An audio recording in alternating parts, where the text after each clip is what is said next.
Kompas Petang berlanjut, saya Tifa Solesa. Saudara, bakal calon Presiden Anies Baswedan memastikan koalisinya solid untuk mengusung pasangan Anies Muhaimin dalam Pilpres 2024. Anies Baswedan menyebut tidak ambil pusing dengan jumlah pasangan calon presiden dan calon wakil presiden yang akan maju dalam Pilpres. Anies bilang koalisi pendukung Pilpres 2024 adalah hak demokrasi. Anies memastikan pihaknya akan fokus menjaga soliditas partai pengusungnya. Kalau kita sih, saya nih ya, fokusnya kepada agenda kita untuk perubahan kesejahteraan masyarakat yang lebih baik, menjadi Indonesia yang lebih adil. Jadi buat kami yang penting koalisi ini solid. Buat teman-teman boleh aja itu dipantau, tapi buat saya itu nggak penting. Buat saya yang penting koalisi ini solid, kita berjalan dengan baik, siapapun yang jadi koalisi itu adalah hak demokrasi. Bisa jadi dua poros, kita tunggu. Tapi yang sulit itu justru membuat hanya dua poros.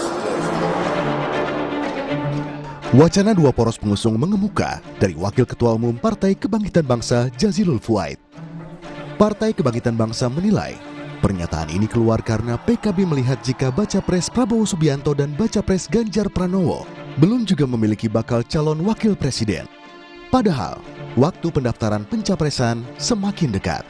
Tujuan dari KPU, rencana yang akan memajukan pendaftaran Pilpres yang direncanakan tanggal 10 November, artinya kan tinggal waktu sekitar 20 hari.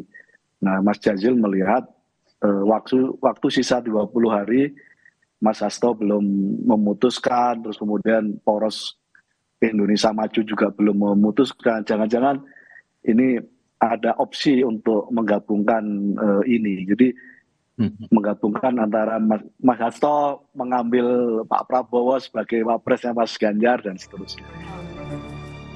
Sekjen PDI Perjuangan Hasto Kristianto menyebut kemungkinan akrobat politik masih bisa terjadi hingga pendaftaran pencapresan.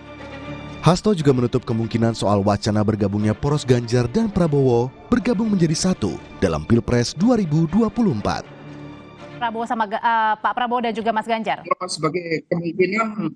Kalau sebagai kemungkinan politik, the art of possibilities. Jadi dimungkinkan selama partai-partai politik membangun kesadaran. Karena dari Pak Aryo Bimo misalnya, dia juga menjadi saksi betapa tidak mudah negosiasi untuk melakukan kerjasama dengan partai politik pada putaran kedua. Hingga saat ini, baru pasangan Anies Baswedan dan Muhaimin Iskandar yang mendeklarasikan sebagai pasangan bakal calon presiden dan bakal calon wakil presiden. Sementara baca pres Ganjar Pranowo dan Prabowo Subianto belum mendeklarasikan pasangan bakal cawapresnya. Tim Liputan Kompas TV. PKB menyebut ada wacana dua poros saja dalam Pilpres 2024 dan ada kemungkinan menggabungkan Ganjar dan Prabowo. Jika benar hanya ada dua poros dalam Pilpres nanti, lantas apa untung dan rugi dari skema dua poros politik di Pilpres nanti?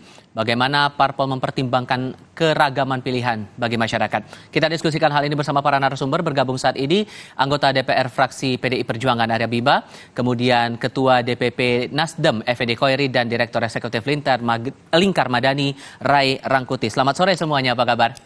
Selamat sore, Mas. Terima kasih semuanya sudah bergabung bersama kami. Tadi sebelum kita diskusi, Mas Bimo, kita sudah diskusi juga ya bahwa segala hal bisa jadi mungkin saja terjadi dalam politik. Tapi kalau merujuk dari pernyataan PKB bahwa akan ada kemungkinan Ganjar digabungkan dengan Prabowo, melihat dinamika komunikasi politik yang terus terjalin saat ini dari PDI Perjuangan, itu mungkin atau tidak? Ada dua hal tadi ya. Yang pertama terkait dengan dua poros atau dua pasangan. Kemudian topik yang kedua adalah mungkin tidak pasangan itu salah satunya adalah bukan menggabungkan lah kerjasama antara pengusung Pak Ganjar Pranowo dan pengusung Pak Prabowo Subianto untuk jadikan satu. Bisa Pak Prabowo dengan Ganjar atau Pak Ganjar dengan Pak Prabowo.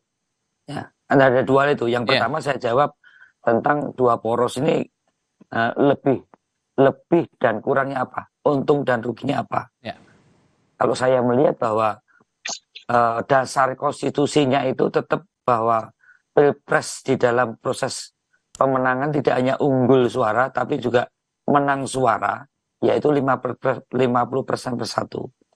Mau 5 calon, mau 10 calon, mau 3 calon, akhirnya pemenang itu adalah 50% per satu. Nah, kalau 3 calon ada kecenderungan itu menjadi 2 putaran. 2 putaran yang akhirnya kandidat yang kalah akan bekerja sama, atau dalam bahasa kawan-kawan di kubunya Pak Anies Baswedan, Pak Prabowo dah koalisi. Nah, alangkah baiknya kalau memang cara bekerja sama itu dimufakatkan dulu untuk kita bisa mengerucut 2 poros. Kenapa 2 poros? Ya kita aspek psikologis dan sosiologis ya.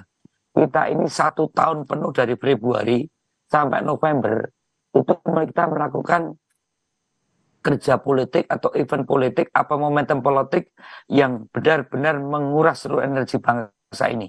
Ya, sementara masih banyak hal yang harus kita kerjakan, belum ekses secara psikologis dan politis, kalau toh beberapa gesekan itu juga perlu menuju satu konsensus equilibrium yang baru.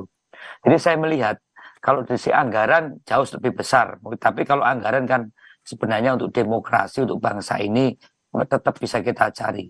Tapi 1 tahun penuh kita bicara politik, dan sebelumnya hampir 2 tahun, tahun 2023 ini pun kita hampir 7 bulan, 8 bulan dinamika wacana publik dengan berbagai kerja-kerja sosial, ekonomi, politik paling dominan adalah hal-hal yang menyangkut masalah politik dari capres, cawapres, sampai juga pileg.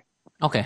Saya melihat bahwa kalau toh ada wacana 2, saya kira menjadi satu semacam pembelajaran pada publik untuk kita mempersandingkan bahwa toh akhirnya konstitusi kita juga mewacanakannya itu 50% per satu, itu pasti kecenderungan 2 calon dalam putaran kedua. Oke, kalau kemungkinan kerja sama Pak Ganjar dengan Pak Prabowo itu gimana? Memungkinkan tidak?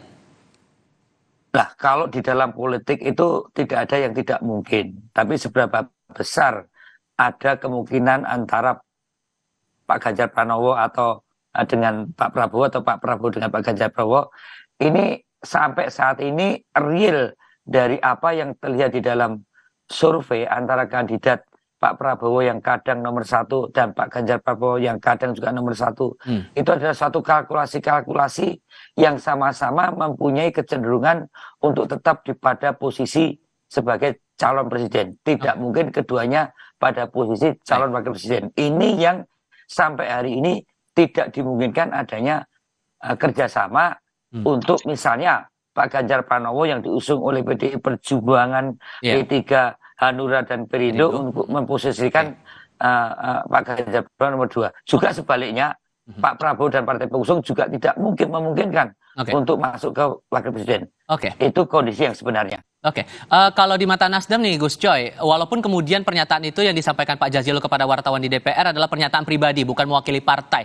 Tapi dengan munculnya kemungkinan atau prediksi dari beliau 2 poros saja muncul, itu menguntungkan posisi Nasdem nanti untuk usungan Pilpres atau justru merugikan? Pertama, wacana pribadi. Boleh aja berwacana.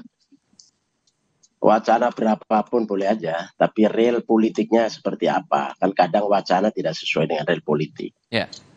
Realnya sekarang adalah Nasdem telah berkoalisi dengan PKB dan PKS. Pasangannya Anies dan Caimin. Itu fakta, itu real politiknya. Jadi ini tinggal daftar. Tinggal daftar. Lalu untung ruginya seperti apa? Kalau dari perspektif demokrasi, maka rakyat semakin banyak pilihan, semakin baik. Dalam perspektif anggaran, tentu saja itu lebih banyak, mungkin lebih besar. Dalam perspektif lain-lain, mungkin gemuruh gaduh, ya itu bagian dari resiko ya dalam sebuah demokrasi. Jadi tinggal kita melihatnya dari sisi mana. Nah, kecenderungannya Nasdem di posisi mana tuh? Nasdem tentu saja memilih, rakyat harus punya banyak pilihan. Kalau memungkinkan bisa 4, kenapa tidak? Kalau mungkin lebih dari itu, cuma kan dari berbagai persyaratan kan tetap terbatas, ya kan harus 20%, begitu kan? Sehingga ketika terkumpul ya paling banyak ada 4. Tapi realitas sekarang untuk 4 itu kan sulit, nggak mungkin. Ya. Nah oleh karena itu, yang ada ini menurut saya wacana-wacana liar boleh aja, tetapi yang ada ini yang 3 pilihan ini, inilah yang kemudian menjadi fokus kita. Lalu kemudian bagaimana demokrasi kompetisi ini betul-betul berbobot, betul-betul berkualitas. Nah, kita ke arah sana. Oke, Bung Rey, dari aspek kepentingan publiknya, lalu kemudian perjalanan demokrasi kita, muncul 2 atau wacana 2 poros saja dalam Pilpres 2024 ini. Perspektif Anda bagaimana? Itu kan pernyataan Gus Jazilul ya. Saya kira beliau sedang meledek Ganjar dan Pak Prabowo sebetulnya. Bukan dimaksud serius itu. Tapi sedang meledek aja. Meledek loh, ini kok Ganjar sama Pak Prabowo belum juga diumumkan pasangannya gitu. Emang mau disatuin gitu. Jadi saya pikir itu bukan pikiran seriusnya Pak Jazilul ya. Itu yang pertama. Yang kedua, kalau mengandaikan kemudian Gerindra atau dalam ini Pak Prabowo bertemu dengan Ganjar dalam satu perahu saat ini, saya kira itu hal mustahil gitu ya kan. Udah sulit kalau sekarang ini gitu. Perspektifnya gimana? Saya membayangkan kalau 2 poros itu artinya Caimin sama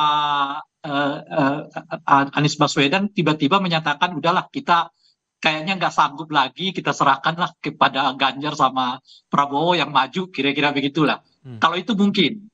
Tapi kalau membayangkan Prabowo sama Ganjar bertemu dalam satu perahu, itu kansnya cuma 10%. Kalau itu mungkin gitu ya. Jadi oleh karena itu menurut saya udah sulit. Kecuali kalau ada selisih suara antara Pak Ganjar dengan Pak Prabowo itu minimal 7%.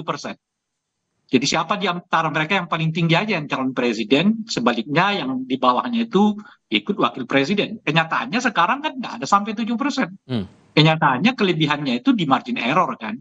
Baik mungkin saat Pak Ganjar naik atau saat Pak Prabowo naik gitu. Selalu selisihnya di margin error. Oleh karena itu tipis kemungkinan kita hanya mendapatkan 2 pasangan calon presiden. Kalau yang dibayangkan itu adalah Ganjar bertemu dengan Pak Prabowo dalam satu perahu. Saya kira itu hanya 10% kemungkinannya. 90% itu tidak mau. Nggak ada yang mau. Pak Ganjar tidak mau, Pak Prabowo tidak mau. Sehingga 3 nama bakal capres yang beredar di publik saat ini sudah firm begitu akan maju di Pilpres nanti menurut Anda? Sudah fix lah menurut saya 3. Kecuali lagi yang saya sebutkan tadi. Karena justru kalau kemudian Caimin sama Anies menyatakan sudahlah kita lempar handuk saja, kira-kira begitu ya. Kita serahkan kepada Ganjar sama Prabowo saja yang maju. Itu lain cerita. Kalau itu kansnya bisa 30 gitu. Tapi kalau Prabowo sama Ganjar dipadukan, saya kira tidak. Akan sulit, tukannya 10%. Itu yang pertama, Bung. Yang kedua, menurut saya juga memang seperti yang tadi disebutkan oleh Bagus Gus Coy maupun dengan Mas Bima ya, saya kira kita rugi juga kalau sampai pasangannya cuma 2 gitu ya. Misalnya kalau Pak Jokowi sama Ganjar digabungkan, cuma dengan Pak Anies digabungkan gitu, itu nggak ada pilihan-pilihan. Ini kan relatif mulai ada pilihan. Ada yang tegak lurus dengan Pak Jokowi, ada setengah dengan Pak Jokowi, setengahnya dengan lain. Ada yang menyatakan berubah, berbeda dengan Pak Jokowi. Kan pilihan-pilihannya jadi lebih beragam. Bandingkan misalnya kita hanya punya 2, keduanya adalah ya tokoh yang hitam putih, kira-kira begitu. Satu perubahan, satu non perubahan gitu. Mas Bimo tadi sempat disinggung juga masalah bakal cawapres yang belum ditetapkan nih dari koalisi pendukung atau pengusung dari Ganjar Pranowo. Itu juga jadi alasan kenapa kemudian Pak Jazilul waktu itu kepada wartawan menyatakan seperti itu. Dengan nama yang sudah banyak beredar sampai dengan sekarang, terlebih sudah ada eliminasi 2 nama RK dan AHY. Kenapa sampai sekarang masih tampaknya kesulitan begitu? Apa sebetulnya dicari dari sosok bakal calon wakil presiden untuk Mas Ganjar ini? Oh ya, kalau Ibu Mega beserta ketua umum yang lain, mungkin juga dengan dikonsultasikan Pak Joko Widodo kan tahu persis untuk timing dan orang yang dipilih untuk mendampingi Pak Ganjar Pranowo. Siapapun yang punya kompetensi memang kecenderungan akan menjadi sorotan sebagai orang yang akan dipasangkan dengan Pak Ganjar, dan kriteria pemenuhan berbagai kompetensi termasuk dampak elektoral juga terus menjadi pertimbangan. Jadi tidak ada masalah kesulitan, tapi ini adalah persoalan bagaimana perjodohan antara capres-cawapres ini benar-benar menjadi pasangan yang benar-benar bisa menyelesaikan hal yang saat ini menjadi persoalan bangsa maupun ke depan. Jadi menurut saya timing waktunya masih ada, dan tadi sudah ada pengajuan waktu terkait dengan pendaftaran calon capres-cawapres. Itu tinggal waktu kapan harus diumumkan. Karena untuk melihat orang dengan berbagai kapasitas, dengan berbagai kelebihan yang ada, ini tidak mudah. Gus Coy, kalau kemudian terjadi begitu, Anies Muhaimin versus Ganjar Prabowo, dari Nasdem sendiri siap untuk dalam kontestasi nanti kalau terjadi dua pasangan calon ini? Maksudnya gimana? Kalau kemudian terjadi dua poros dan yang terjadi adalah Anies dan Muhaimin versus Ganjar dan Prabowo, dari Nasdem sendiri melihatnya sudah siap untuk kontestasi itu dipasangkan ataupun juga berlawanan dua pasang calon ini? Ya, kita sudah bertekad bulat, apapun, siapapun yang kita hadapi, berkompetisi dengan siapapun, kita siap. Bang Rangkuti tadi kayaknya masih memberikan itu artinya sanksi.